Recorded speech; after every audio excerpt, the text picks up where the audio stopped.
Sumber daya alam sudah diambil, pohon sudah diambil, ikan dicuri, jadi dimiliki rakyat. Ya tinggal suara yang diambil lagi lah. Nah lalu kalau lu 360 kali pertemuan gimana? Emang pegalnya minta ampun, pegalinu lagi gitu. Tapi minum pegalinu lebih murah dibandingkan bayar Ya, Uang lebih banyak. uang lebih banyak gitu. artinya bisa kita Bisa lah. melakukan apa ikut pilkada ngeluarin duit banyak tuh bisa ya, dan Bisa. mempertahankan kedaulatan rakyat tadi kan bang. Gua nggak ngerti khawatirnya apa. Khawatirnya apa sih? Kalau misalnya kenapa kamu harus dialihkan ke DPRD? Kenapa? Kalau kita pengen nanya, kenapa gitu? Gue juga kagak ngerti. Halo sahabat Kompas, kembali di Gercep Gerak Cerita Politik bersama saya Nicholas Sarbowo. Saya Kurnia Yunita Rahayu.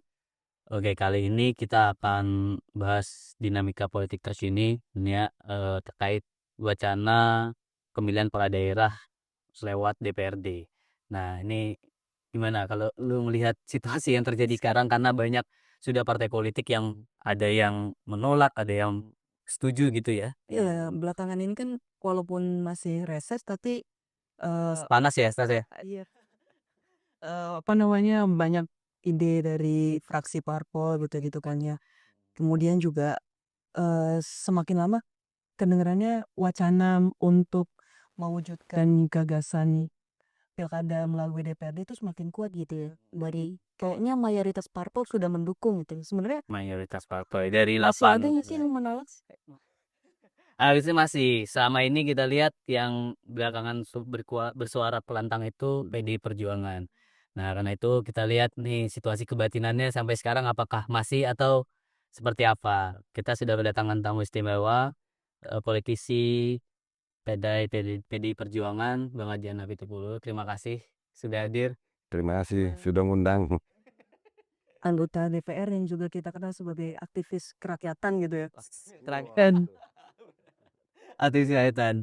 Halo Bang Hadian. Halo, ya Bang Adrian, mungkin melihat situasi yang tadi ada partai yang setuju dan menolak, dan kita tahu PD Perjuangan sejak 2014 ya tegas menolak terkait pilkada lewat DPRD. Nah, apakah sikap itu yang masih diambil oleh PD Perjuangan, Mas? Sampai hari ini sama, tidak berubah. Yang diperjuangkan tetap sama. Kita menolak pemilihan kepala daerah lewat DPRD. Kita melihat bahwa demokrasi itu adalah menempatkan rakyat menjadi subjek negara, bukan objek negara. Salah satu untuk menempatkan rakyat menjadi subjek negara, ya dia terlibat untuk menentukan siapa yang pantas memimpin dirinya. Dan itu artinya pemilihan langsung. Dan kita sudah coba beberapa kali, baik-baik saja gitu loh. Tapi sebenarnya yang paling mengkhawatirkan dari kembalinya mekanisme pilkada dari langsung ke pilkada oleh DPRD itu sebenarnya apa sih Bang yang paling dikhawatirkan? Karena kan banyak juga argumen yang mengatakan bahwa ini masih sejalan kok dengan konstitusi. Ini masih apa ya, DPRD itu juga mewakili rakyat kok. Ya, selalu itu yang dibilang ya. Ya, kalau kita bilang sejalan dengan konstitusi, ya kita harus membuka konstitusi dan putusan-putusan Mahkamah Konstitusi. Itu perdebatannya panjang. Kita bisa sama-sama buka kalimatnya, kata-katanya. Kalau yang kita lihat bahwa rezim pilkada dan rezim pemilu itu sama. Menurut Mahkamah Konstitusi artinya bahwa azasnya juga sama langsung. Nah, kalau mereka menafsirkan itu lain, ya kita perdebatkan saja secara terbuka. Tapi yang terpenting kalau menurut saya, kenapa sih harus diambil suara itu dari rakyat? Itu loh. Di luar dari segala macam perdebatan itu penting kan, salah satu syarat berdirinya negara ya rakyat. Itu rakyat itu fondasi sangat penting. Jadi tanya sama mereka dong, mau nggak diambil suaranya? Itu kalau dalam banyak kesempatan kan gue selalu bilang bahwa sumber daya alam sudah diambil, pohon sudah diambil, ikan dicuri, jadi dimiliki rakyat. Ya tinggal suara yang diambil lagi lah.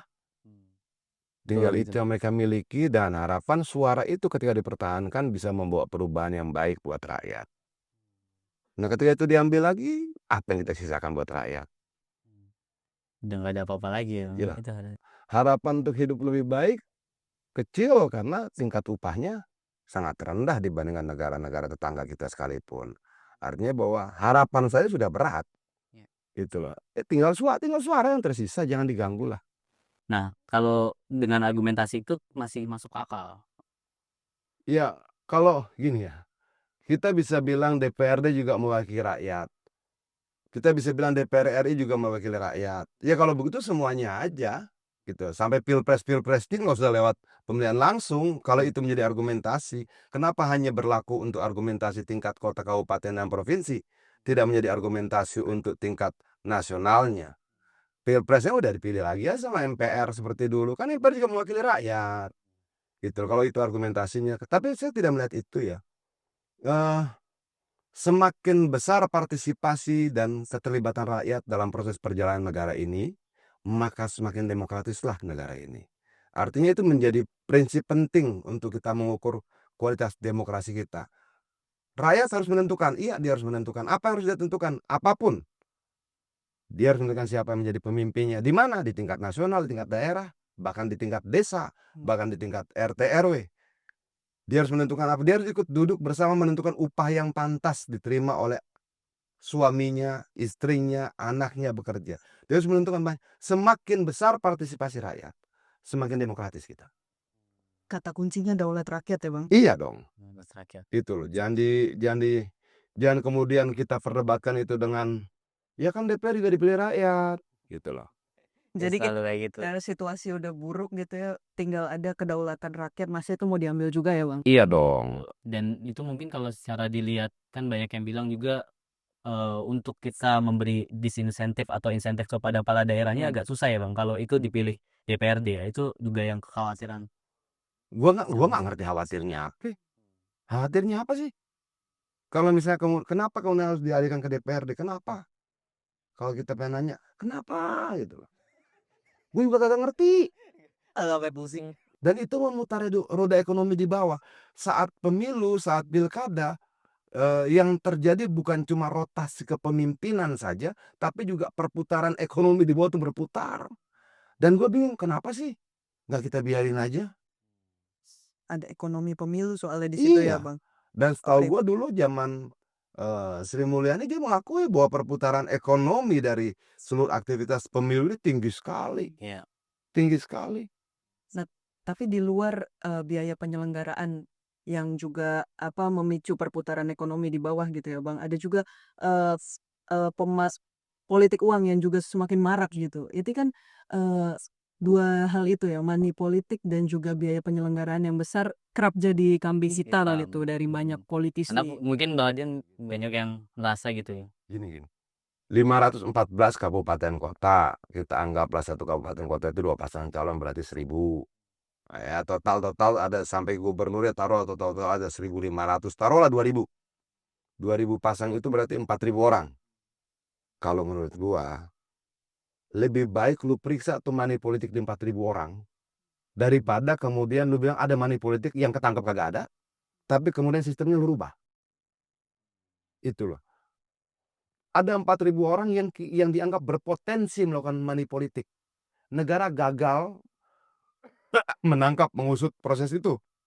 Lalu 200 juta orang harus ikut bertanggung jawab gitu. Dengan dirubahnya sistem. Kan nggak masuk di akal.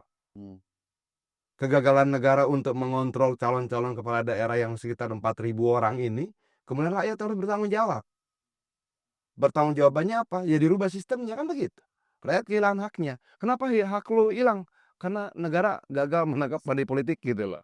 Jadi rakyat lagi yang Dia disalahin. salah. Makanya yang selalu digaungkan penguatan pengawasan. Harusnya itu yang menjadi KPU-nya bener enggak? Bawaslu-nya bener enggak? Gitu loh.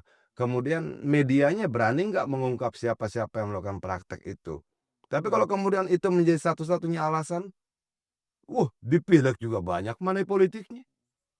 Iya kan? Ditunjuk aja kalau begitu. Di pilpres juga ada money politiknya. Tunjuk Itu aja loh. dong gantian. Nah artinya bahwa enggak lah, itu bukan alasan yang patut lah ya, alasan yang layak enggak itu.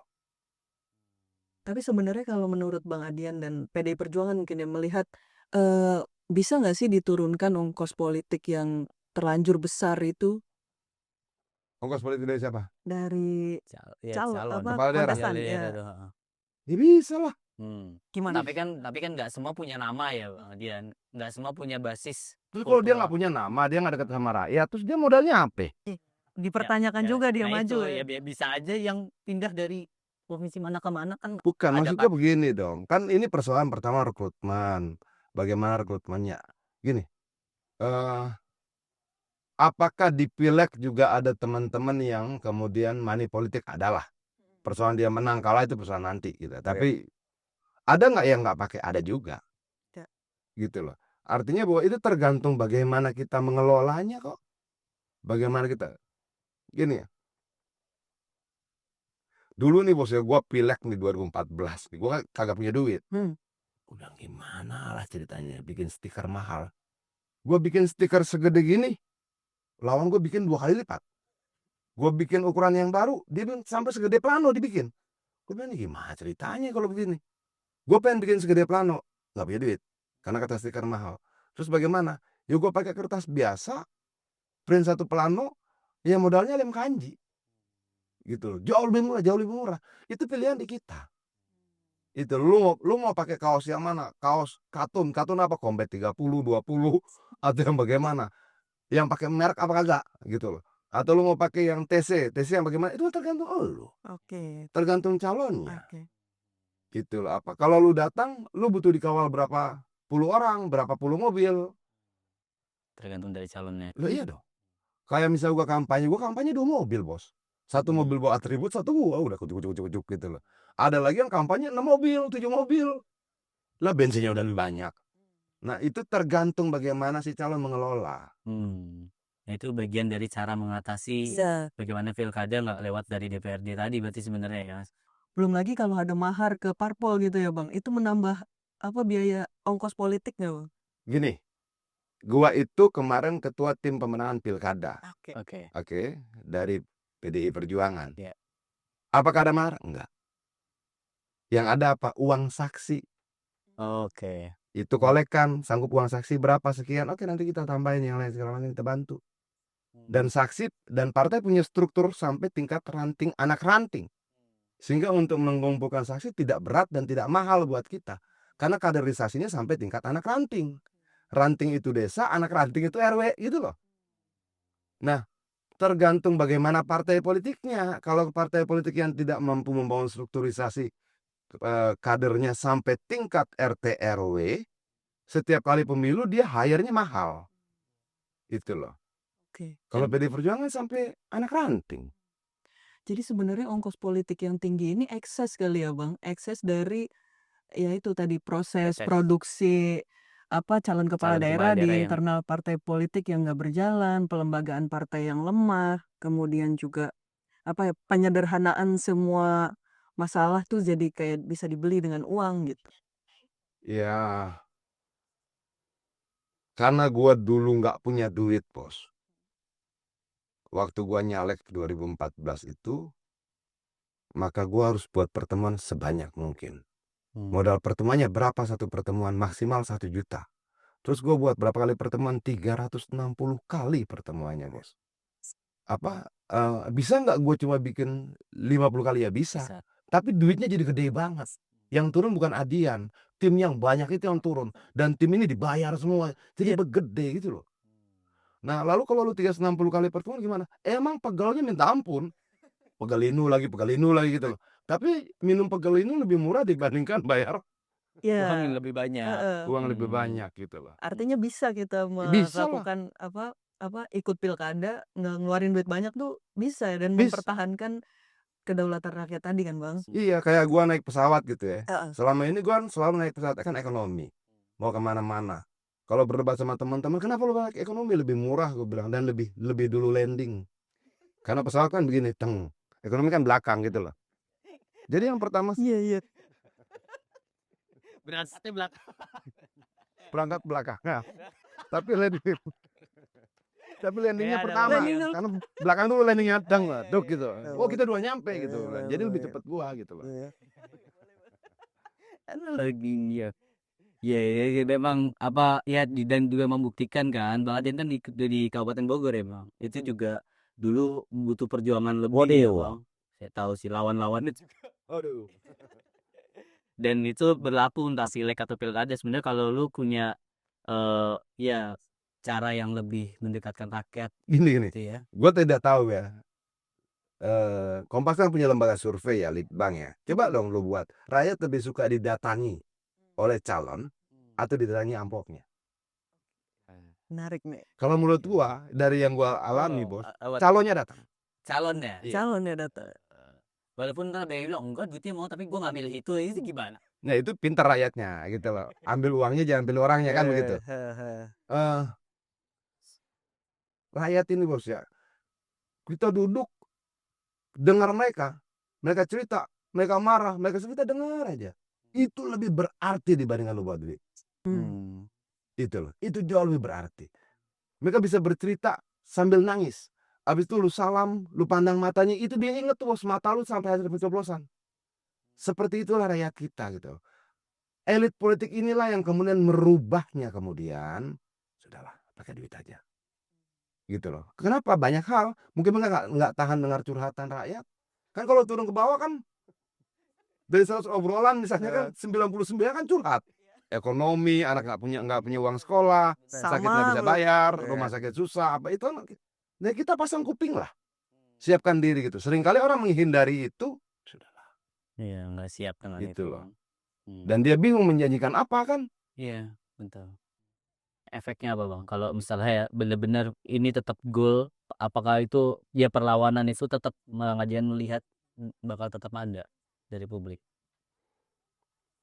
Gue ini kan anggota DPR ya. DPR itu kan parlemen. Parlemen itu asal katanya kan parley. Parley itu kan artinya bicara. Terus kalau kemudian ya gue bicara aja terus, gitu loh. Oke. Emang tugas gue bicara, Iya, ya kan? Kita dengar, kita datang ke kampung, ke desa-desa, ke pelosok-pelosok, ada orang ceritanya kita omongin di DPR gitu. Kita ketemu ojol, kesulitan kita omongin di DPR. Kan itu tugas kita gitu loh. Eh, Mewakili mulut-mulut rakyat yang tidak sampai ke pusat gitu loh. Ya kita bawa dong. Suara itu kita bawa. Termasuk ini, kalau misalnya kemudian tetap misalnya dilakukan sana DPR gimana? Ya tugas gue sama lah bicara. Sampai akhir, sampai paripurna nanti pun akan tetap. Nanti kita akan bicara dengan teman-teman satu fraksi. Oke. Itu loh. Tapi yang pasti kita bicara. Ini kan bagian dari bicara. Betul. Itu loh.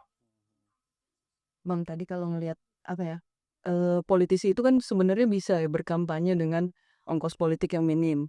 Kemudian juga kalau kita lihat aspirasi publik, itu juga sebenarnya masih menginginkan pilkada langsung. Artinya mereka masih mau memilih kepala daerahnya sendiri. Tapi di satu sisi kontradiktif dengan konteks itu, partai-partai kekeh gitu Bang. Mayoritas partai kekeh untuk mengembalikan mekanisme pilkada ke DPRD. Ini apakah Bang Adian melihat ada apa ya, upaya mungkin bagi-bagi kekuasaan di antara parpol-parpol besar gitu, atau semua parpol yang ada di parlemen? Semuanya mungkin ya. Tapi gue tidak mau masuk pada tafsir seperti itulah. Apa istilahnya? Gue tidak mau berpikir negatif lah. Bahwa mereka punya tafsir yang berbeda dengan kita ya biarin aja gitu loh. Tapi kalau kemudian siapa yang menjadi hakim pada akhirnya rakyat, ya kita kalau misalnya kita merasa partai itu adalah alat perjuangan rakyat, ya kita dengerin rakyat dong. Kan segampang itu. Kalau lu bilang bagaimana mau partai ini, mau gue ngomentari kartu orang lain. Tapi kan kalau misalnya mereka berkumpul kan belakangan juga beredar foto gitu ya.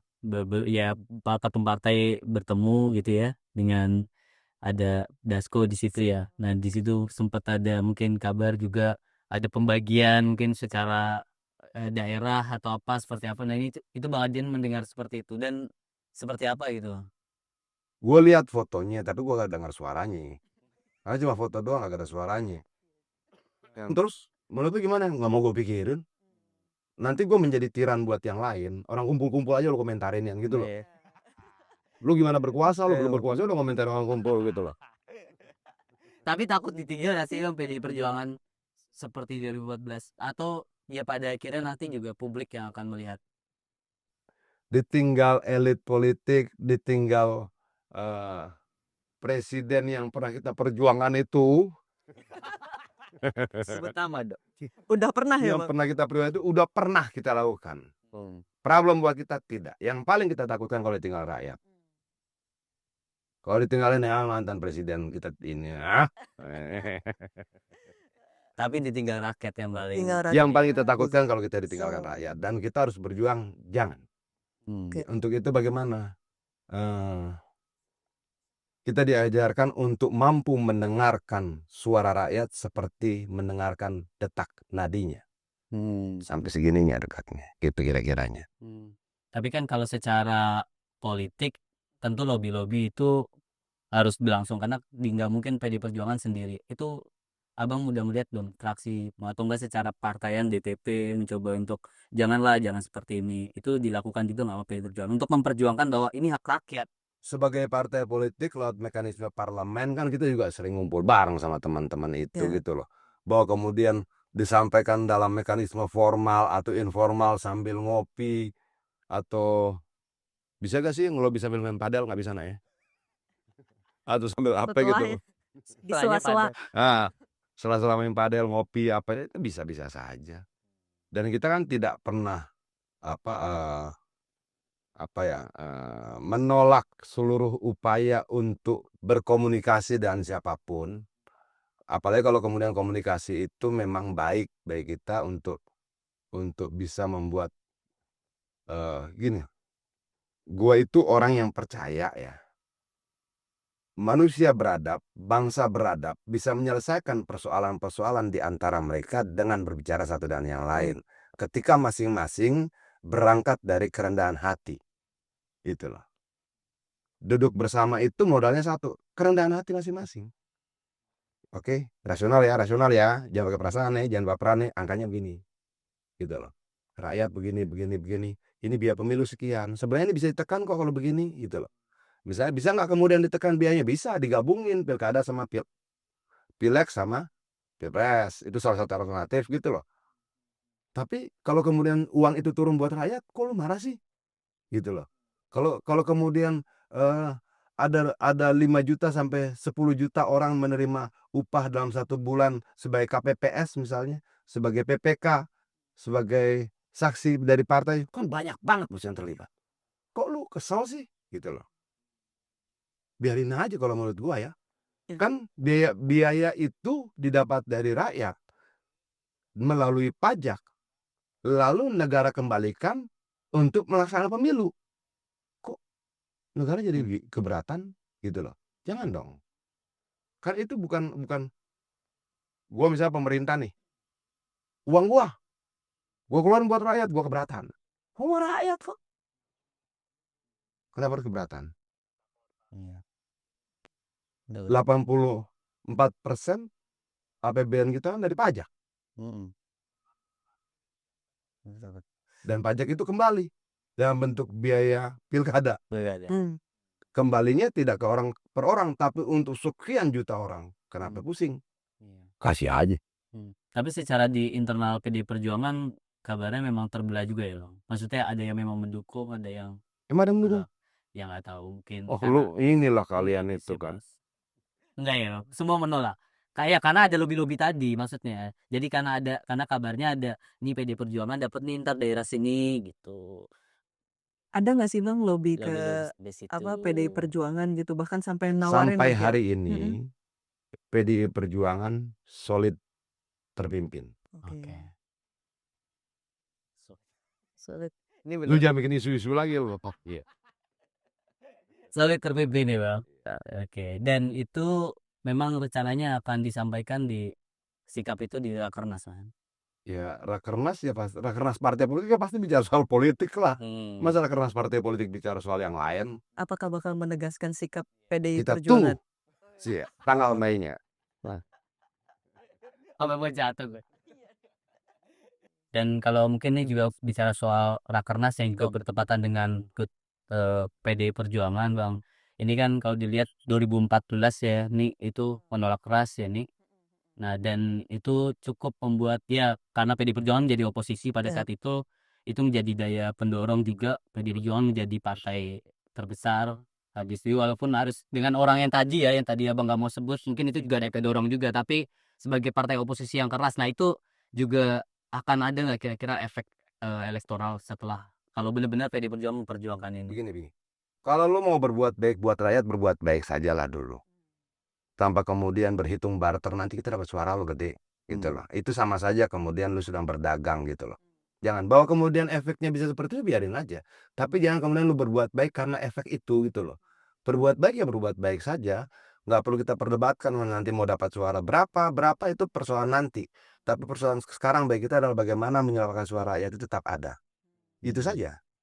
Itu jangan yang kejauhan mikirnya. Capek ntar lo. Iya benar. Ya karena kan dia sekarang juga harus dilihat ini ujian bagi PD Perjuangan sebagai partai penyimbang katanya. Dan Itu satu-satunya Bang, jangan lupa.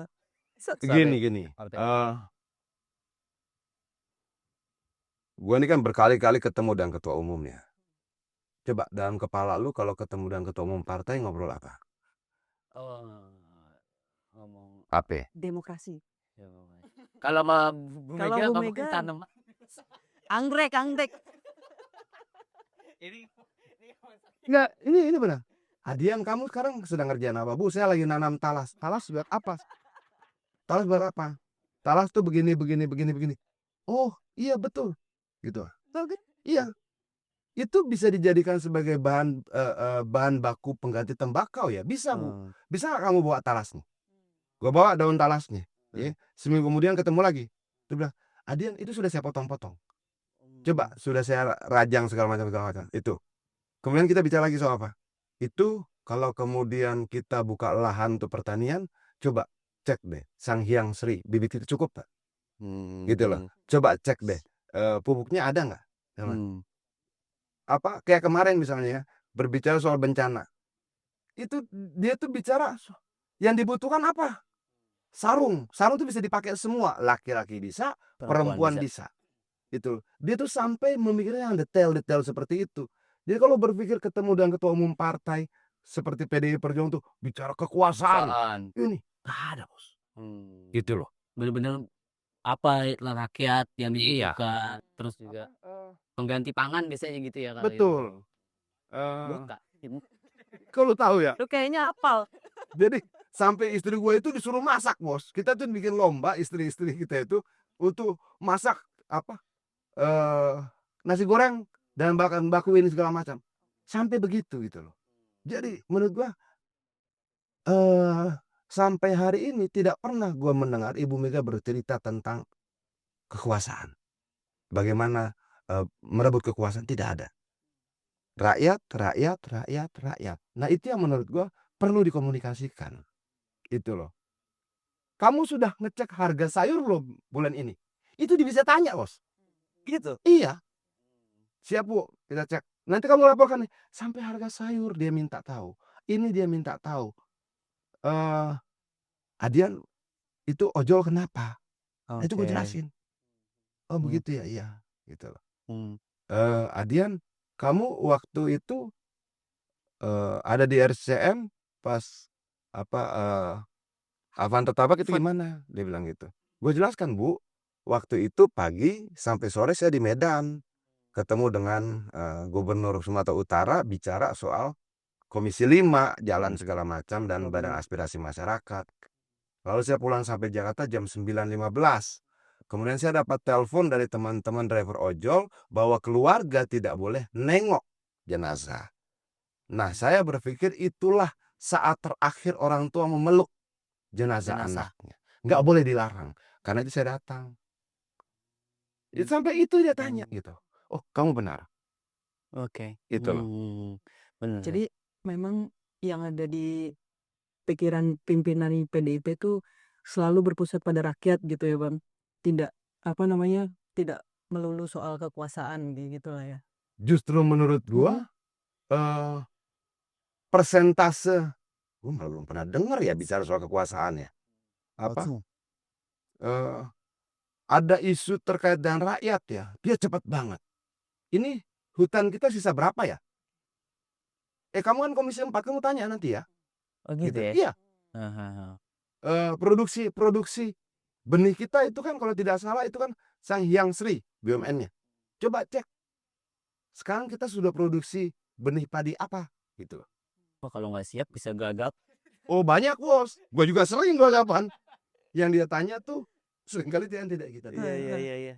Nah, karena sudah seperti itu nih Bang, memang sehari-hari sikap PD Perjuangan seperti itu. Kemudian ini ada konteks situasi nasional yang semakin semakin menjauh dari nilai-nilai demokrasi. Kemudian juga banyak kebijakan pemerintah yang juga senafas dengan itu ya, menjauh dari nilai demokrasi. Kemudian Ada juga resentralisasi ada juga kan. kecenderungan itu. resentralisasi, padahal kita sudah melewati demokratisasi lebih dari 25 tahun. Apakah ini jadi momentum atau jadi pendorong buat PD Perjuangan untuk semakin menegaskan sikap sebagai oposisi gitu dan koalisi dengan rakyat? Kita itu kan tidak menggunakan istilah oposisi ya. Iya. Kita menggunakan istilah sebagai partai penyeimbang. Penyeimbang. Kalau menurut gua alat ukurnya itu sederhana. Kita ini diikat dengan kontrak sosial bernama konstitusi. Tugas kita apa? Menjaga itu. Satu, kemudian kita ini berhutang terhadap rakyat sebagai satu dari sekian syarat terbentuknya negara, sebagai pembayar pajak, sebagai yang berjuang di saat prakemerdekaan dulu dan sebagainya. Dengarkan rakyat, berpatungan pada konstitusi. Sesederhana itu. Nggak ada yang lain-lain. Dan saat rakernas kayaknya mungkin nggak Ibu bakal lebih memperjuangkan lebih menegaskan soal itu partai penyeimbang. Kita lihat nanti pas rakernas. Oke. Itu loh. Jadi ini di rakernas bukan ya kejutannya bukan hanya itu kali ya Bang. Lu nggak Bukan nanya hanya- kenapa gue potong rambut? Kenapa? Boleh nih, menarik. Adian, kamu kok gondrong? Potong ya. Itu ketua umum kita bos. Season. Iya. Dan ketika gue potong dia bilang, tuh kan kamu lebih ganteng. Dan gue masih jawab, sebenarnya itu hal yang sudah saya lama tahu bu. Gitu. Hanya tidak terpublikasikan. Iya, terus istri lu bete karena yang inget. Lu bayangkan bu, segitu sayangnya lah dia. Jadi gue bingung kadang-kadang apa ya, orang berpikir tuh mereka mendengar informasi yang salah kali ya. Gitu loh, bahwa sampai rambut kamu sudah gondrong potong ya. Gitu loh. Iya. Dan gue potong kan agak oke sekarang Iya, ya. oke sih. Agak oke lah ya. Dan dia bilang, tuh kamu lebih bagus, lebih ganteng sekarang gitu loh. Besok di rakernas disebut di depan. Ini Ya, dia nih lebih Tuh kan, Nah, dengerin itulah- saya dia Iya, nih. iya. Itulah Ibu Mega. Bukan bicara soal bagi-bagi Nggak kekuasaan ada. dan lain-lain. Bahkan tadi kalau dipanggil ngomonginnya tanaman dan Betul. lain-lain itu. Tanaman, bahan pangan, bencana, gitu lah. Siap. Dan itu kalau misalnya emang nggak bisa jawab, gelagapan betul. Betul. Baik. Oke, gitu. Terima kasih Terima Bang kasih Ajen banyak, buat Bang bincang-bincangnya. Adian. Mungkin nanti kita juga mau menyampaikan kepada pemirsa bahwa Harian Kompas akan menerbitkan berita pendapat Cacat tadi ya. pendapat soal Tadi wacana pilkada melalui DPRD. DPRD. Gitu, terima kasih Bang Adian Terima atas kasih, Bang bincangnya. Adian. Jadi tunggu hari Senin ya, Iya. tanggal Untuk mengetahui persepsi publik ya soal pilkada Ada. melalui DPRD, kita tunggu di Harian Kompas dan kompas.id hari Senin. Senin 12 Januari 2026. Oke, terima kasih. Sampai jumpa.